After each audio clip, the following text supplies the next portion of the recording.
আমি তো শুনলাম শাফিন ভাইয়া এই টিভিসিটা কিন্তু আমার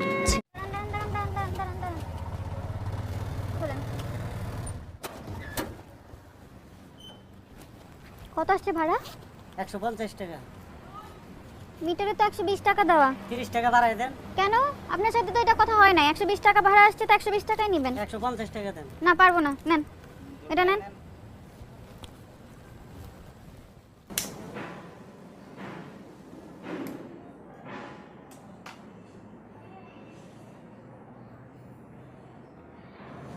আচ্ছা শিকদার ভাই, আমাদের টিভিসিটা অনেক দিচ্ছে না কেন? এটা তো আমার হাতে নেই। আমি তো শুনলাম ক্রিয়েটিভ থেকে অ্যাপ্রুভাল দিয়ে দিয়েছে, এখন শুধু আপনার অ্যাপ্রুভাল দরকার। এখানে ডিরেক্টরদের কিছু কনসার্ন থাকে। তাছাড়া তুমি তো আমাদের কোম্পানির গ্র্যান্ড অ্যাম্বাসেডর হচ্ছ এবং খুব শীঘ্রই তোমার সাথে আমরা কন্ট্রাক্ট সাইন করব। সেইটা কখনোই হবে না।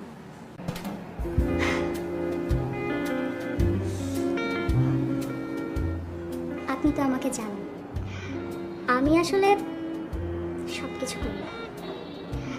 আর ডিরেক্টরদের সাথে আমার অত খাতির নেই। অবশ্য আপনাদের ডিরেক্টর কিন্তু আমাকে অফার করেছে ইউরোপ যাওয়ার জন্য, কিন্তু ওই যে বললাম আমি সব কিছু করি না।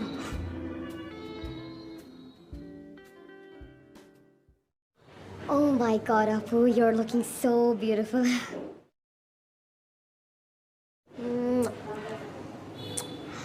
Do you know what? আমি আপনার টিভিসি দেখেছি, আপনাকে না এত গর্জিয়াস লাগছিল, এত সুন্দর আর এত ভালো টিভিসি তো শুধু আপনারাই পাবেন, আমরা আর পাবো না।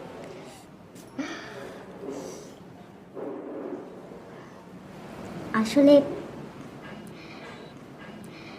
তোমরাই পারবে।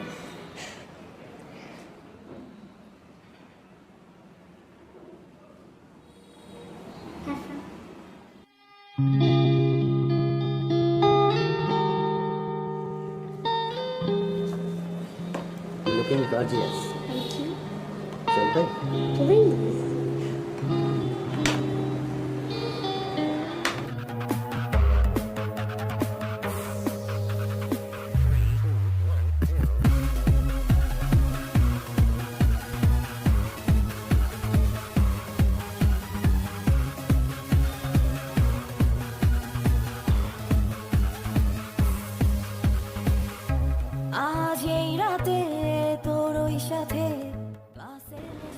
এক্সকিউজ মি,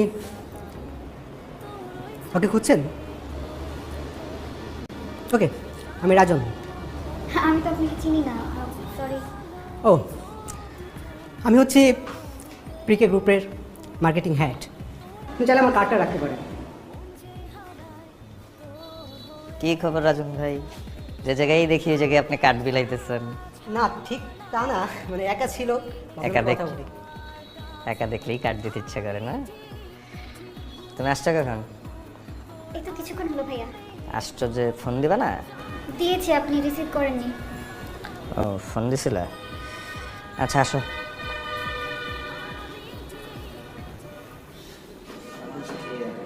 হ্যালো আপু, কেমন আছেন? ভালো। আজকে আজকে আজকে অবস্থা আপু কেমন আছেন আপু? কখন এসেছেন? আমি ভালো আছি, তুমি আসার 5 মিনিট আগে এসেছি। সরি, আমি আপনাকে নোটিস করতে পারিনি। আচ্ছা আপু, আমাদের ওই মুভির কি অবস্থা? আমাদের আমাদের বলতে ওই যে পলাশ ক্যারেক্টারটা মনে নেই, ওই আমি আপনার সাথে করলাম কক্সবাজারে। আই ফরগট, মনে পড়লাম। হয়ে যাবে, রিলিজ হয়ে যাবে। আচ্ছা ডোন্ট ওয়ারি। আপু, একটা প্রপোজাল ছিল। প্রপোজাল? খারাপ কিছু না তো? ছি ছি ছি আপু, খারাপ কেন হবে? মিউজিক ভিডিও আপু 2 লাখ টাকা দিবে। মিউজিক ভিডিও আসলে আমি এখন করতে চাচ্ছি না, ফিল্ম করছি তো, ইউনো। ইটস ওকে আপু। আচ্ছা শোভন, কাজে আমি তোমার সিনিয়র হলেও বয়সে কিন্তু ছোটই হব। এই আপু আপু ডাকটা না ভাল লাগছে না। Call me Ruby. আচ্ছা রুবি। ইউটিউব। কারণ ভাই ও হচ্ছে নবনী। আসসালামু আলাইকুম। ওর কথা আমি আগে আপনাকে বলছিলাম। ওর যেটা হয়েছে, ওর গ্র্যাজুয়েশন কমপ্লিট হয়েছে মাত্র। ওর একটা আসলে জব দরকার। হ্যাঁ, আমার এখানে নিয়ে নিতাম, কিন্তু আমি রিসেন্টলি দুটো মেয়ে নিয়েছি দেখে আর জায়গা নাই, শুনিতে পারতেছি না। আপনি দেখেন আপনার এখানে কী করা যায়। ওর জব দরকার? আমি তো ভেবেছিলাম ও মডেল হবে, দেখতে তো একদম মডেলের মতোই মনে হচ্ছে। তো তুমি দাঁড়িয়ে কেন? বসো বসো। আরে এখানে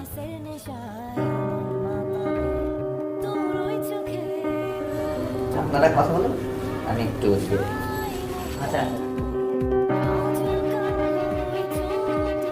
তো তুমি গ্র্যাজুয়েশন করেছো কোন বিষয়ে? মার্কেটিংয়ে। তাই?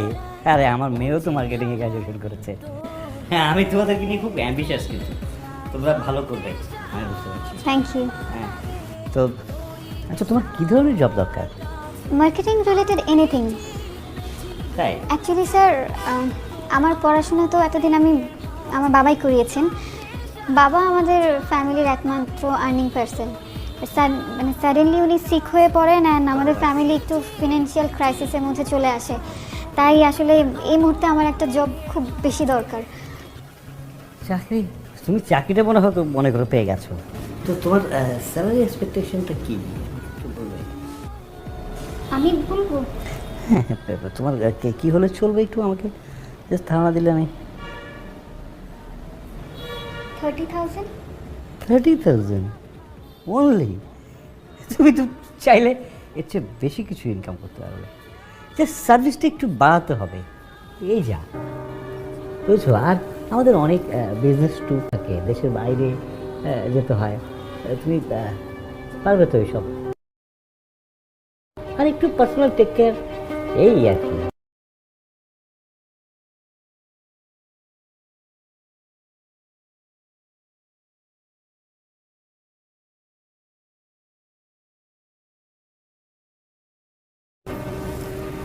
বুঝছিলে?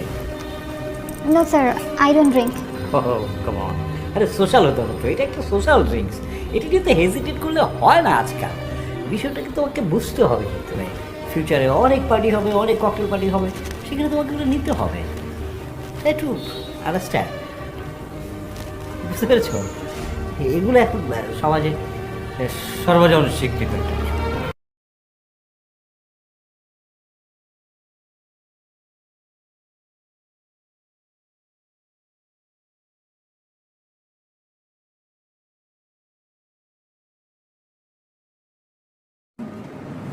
কী ব্যাপার রবি, অ্যালকোহল রিলেটেড। তুমি এখানে কি করো? আসলে আমি একটা ফোন কলে ছিল, আর এত ক্রাউড আমার ভালো লাগে না। আমি একটু একা থাকতে পছন্দ করি। তাই বলে পার্টিতে আসছো, সবাই নিচে এনজয় করতেছো, যাও। আসলে আমি সবসময় নিজস্ব একটা পার্সোনালিটি মেনটেন করে চলতে পছন্দ করি। আর আফটার অল আমি স্টার, সো আমার স্টারডমটা আমাকে মেনটেন করতে হবে। এটা ঠিক বলছো। ও, তোমার সাথে তো আমার একটু বসতে হবে। কোন ব্যাপার? ব্যাপার হচ্ছে, আমার একজন প্রডিউসার আছে, বুঝছো? ও ফিল্ম করতে চায়, প্রফেশনাল প্রডিউসার না, নতুন ছেলেটা, কিন্তু অনেক টাকা আছে আর কি ওর। ও একটা ভালো একটা ফিল্ম বানাইতে চায়। আচ্ছা, যদি বাংলাদেশ ইন্ডিয়ার যৌথ প্রযোজনা হয় তাতে ওর সমস্যা নেই। সো ওই ব্যাপারে একটু বসতে হবে। তুমি ফ্রি কবে বলো তো? রাতুল ভাই, সবার উপরে সেম ট্রিটমেন্ট চালানো কিন্তু বোকামি। আসলে যারা প্রফেশনাল প্রডিউসার তাদের সিনেমাটাই রিলিজ হয়, আর যারা বাইরের প্রডিউসার তাদের তো একরকম ধারণাই থাকে যে কিছু টাকা খরচ করে একটা ফিল্ম প্রডিউস করলে বা করতে চাইলে নায়িকার সাথে হয়তো একটু ঘোরা যাবে, একটু টাইম স্পেন্ড করা যাবে, এরপর সিনেমা শুটিং করলে করলো, রিলিজ দিলে দিল, এটা তারা নিজেরাও জানে। সো এসব ফালতু কথা আমাকে বলে না। আপনি বরং এক কাজ করেন, পার্টি এনজয় করেন, হ্যাভ ফান। হ্যাঁ, আমি যাবো, যে একটা ফোনও আসছে আর কি।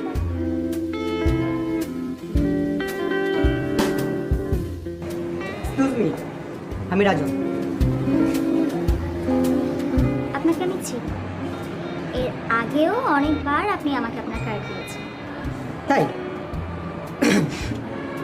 না মানে আমার প্রমোশন হয়েছে তো, তাই নতুন কার্ড এই আর কি। তুমি কি নতুন এখানে? না, আমি ইন্টারভিউ দিতে এসেছি। ইন্টারভিউ? রেট ফিক্সড হয়েছে? কত দিচ্ছে তোমাকে? এক্সকিউজ মি, কিসের রেট? কেন? আমি তো 3000 করে নিয়েছি পার ডে। কিসের জন্য? এই যে ডান্স করছি, পার্টি করছি, চিল করছি, free foods, free drinks, for that. আর আমি তো অ্যাকচুয়ালি এখানে চিল করার জন্যই আসি, আর বেশিক্ষণ থাকিও না। এই যে একটু পরেই চলে যাব, 12টার সময় আমার হোস্টেলের গেট ক্লোজ করে দেয়। কি অবস্থা? এই শিকদার ভাই, হাউ আর ইউ? ভালো। কি ব্যাপার, গত পার্টিতে আসলে না? তোমাকে তো আসতে বলেছি। গত পার্টিতে অ্যাকচুয়ালি আমার এক্সাম ছিল, দ্যাটস ওয়াই আসা হয়নি। সবার সাথে পরিচয় করে দিই, ও হচ্ছে নবমী। আসসালামু আলাইকুম। ও কিন্তু এই জায়গায় পার্টি করতে আসে না, ও আসছে জবের জন্য। ও আচ্ছা, তাই নাকি? ওকে আমার অবশ্যই পাঠিয়ে দাও, মনে হয় একটা পোস্ট খালি আছে। আর না হলেই বাকি ব্যবস্থা করে দেবে। তোমার মতো সুন্দরী মেয়ে অফিসে থাকলে ভালোই তো।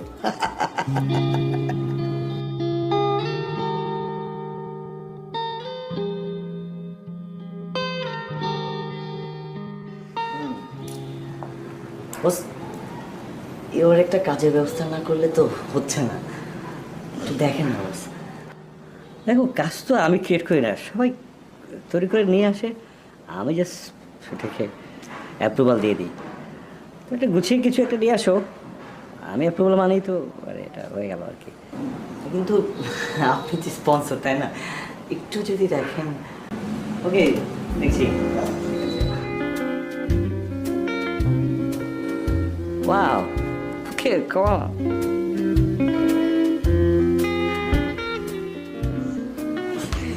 Hey.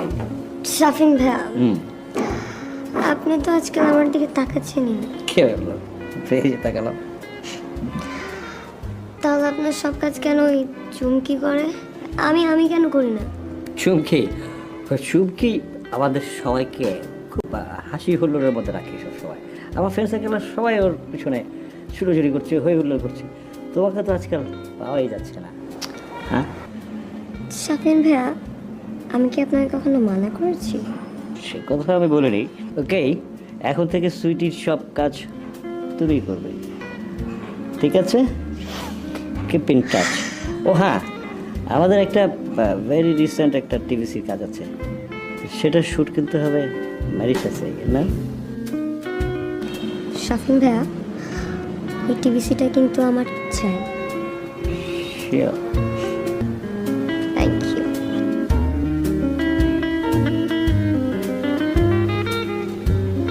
শাফিন ভাইয়া, আমি তাহলে একটু নিচে থেকে আসি। ওকে।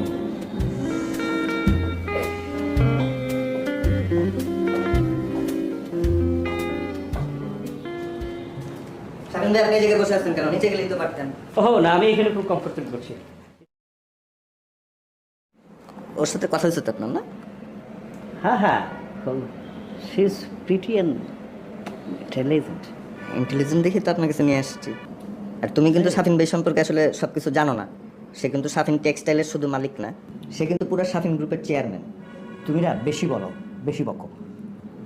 এই, তুমি এগুলো শুরু না, কিন্তু তুমি আমাদের সাথে জয়েন করছো as a PS. PS means, বুঝো তো, private secretary. I mean private. জি, বুঝি। ওকে, আমি মনে হয় নিচে দেখি ডিনার টিনার কি অবস্থা, আপনারা কথা বলেন। ওকে, হ্যাঁ, তুমি দেখো, ডিনারটা হলে আমাকে বলবে।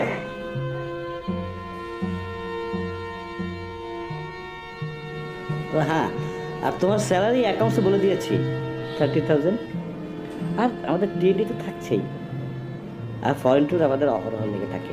তোমার অসুবিধা হয় না মনে হয়? আমি একটু ওয়াশরুম থেকে আসছি।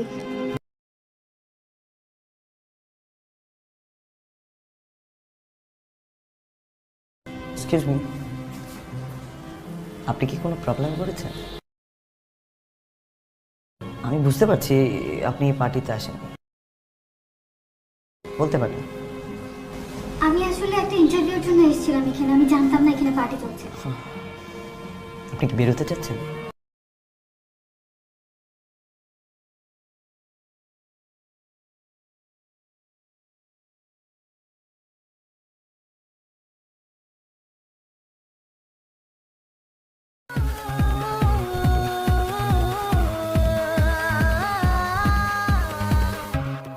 এলোমেলো কালো চুলে উঠে ওই মাতাল হাওয়া, গন্ধে তোমার কি যে নেশা, মন ডুবে যায় উষ্ণতা। নেশা আজ হার মানাবে তোরই নিশার কাছে, আমি ঠিক বেঠিক ভুলে থাকবো তোর আদরের ভাঁজে। সব নেশা আজ হার মানাবে তোরই নিশার কাছে, আমি ঠিক বেঠিক ভুলে থাকবো তোর আদরের ভাঁজে।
আর আপনি খারাপ থাকলে সব খারাপ।